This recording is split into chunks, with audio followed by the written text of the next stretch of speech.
వైఎస్ఆర్ కాంగ్రెస్ పార్టీకి ఇప్పుడు మిగిలినటువంటి ఆశాకిరణం ఓ రకంగా క్రైసిస్ మేనేజరు పేరు నానిని అంబటి రాంబాబులే.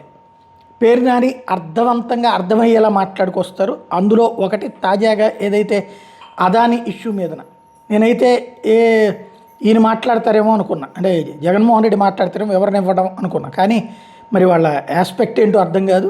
ఆయన ఏమి స్పందించలేదు. పేరుని నాని మాత్రం స్పందించుకొచ్చారు. జగన్ ఉన్నప్పుడు రాష్ట్రంలో అదాని పెట్టుబడులు పెడితే ఈనాడు ఆంధ్రజ్యోతి పత్రికలు విషయం చెప్పినాయి. ఇప్పుడు అదే బాబు హయాంలో అదాని పెట్టుబడులు పెడితే ఆహా ఓహని వార్తలు రాస్తున్నాయి అంటూ విమర్శించారు. ముందు అదేంటో విందాం ఒకసారి.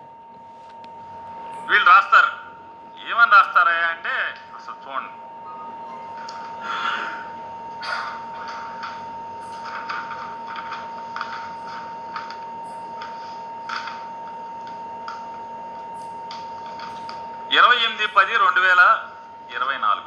అక్టోబర్ 24వ తారీఖున నారా చంద్రబాబు నాయుడు గారి ట్వీట్ కూడా అది కూడా ఈనాడులో వచ్చింది. Met with delegation from Adani group led by the managing director of Adani exports limited mister Rajesh Adani and the MD of Adani ports and SEZ limited mister Adani Karan to discuss a range of investment opportunities in Andhra Pradesh. Their presentation ఇది గొప్పగా అద్భుతం, ఆహా ఓహో అదానీ వాళ్ళు వచ్చారు మాతో మాట్లాడారు. అసలు అదానీ వాళ్ళు అంతటోళ్ళు మాతో వచ్చి వ్యాపారం పెడతామని ఆంధ్రప్రదేశ్లో అంటాం ఆహా ఓహో అని రాస్తారు. కింద అదానీ భారీ పెట్టుబడులు రాష్ట్రంలో పోర్టులు, మైనింగు, ఐటీ, పర్యాటకం, ఆర్టిఫిషియల్ ఇంటెలిజెన్స్ వంటి రంగాల్లో అదానీ వ్యాపారం మొదలు పెడతారు ఆంధ్రప్రదేశ్లో. అమరావతి ఇన్నర్ రింగ్ రోడ్ నిర్మాణానికి ఇది అదే సందర్భంలో కరెంటుకు సంబంధించి తక్కువ పెట్టి కొనడం తప్ప ఎక్కువ పెట్టి కొనడం తప్ప అన్నటువంటి పాయింట్ ప్రస్తావిస్తున్నారు.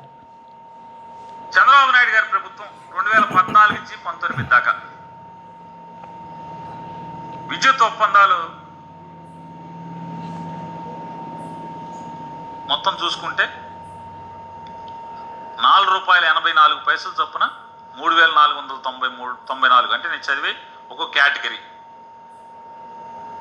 నాన్ కన్వెన్షన్ అంటే నాన్ రెన్యూవబుల్ ఎనర్జీ నుంచి వచ్చేది 34.94 మెగావాట్లు, 133 ఒప్పందాలు, ₹4.24 చొప్పున 25 సంవత్సరాలకి. సోలార్ పవర్ 36 అగ్రిమెంట్లు, ₹6.99 1500 మెగావాట్లు, 25 ఏళ్లకి ₹6.99 పర్ యూనిట్. రామోజీరావు అబ్బాయి గారు నిద్ర నటించబాగండి, వినండి ఒకసారి. ఇది ₹2.40 జగన్మోహన్ రెడ్డి కొనటానికి రెడీ అయితే ₹90కే వస్తుంటే జగన్ కొన్నాడని చెప్తున్నారు. అదే అక్కడేమో ₹2.5కే వస్తున్న రోజుల్లో 4.5-6 పెట్టి కొన్నారు అన్నటువంటి పాయింట్ గుర్తు చేస్తూ, అదానీతో జరిగితే అదానీ మీద కేసు అయితే అది చట్టపరంగా వాళ్ళు చూసుకుంటారు, దాంట్లో జగన్కి ఏంటి సంబంధం అని ప్రశ్నించే ప్రయత్నం చేశారు.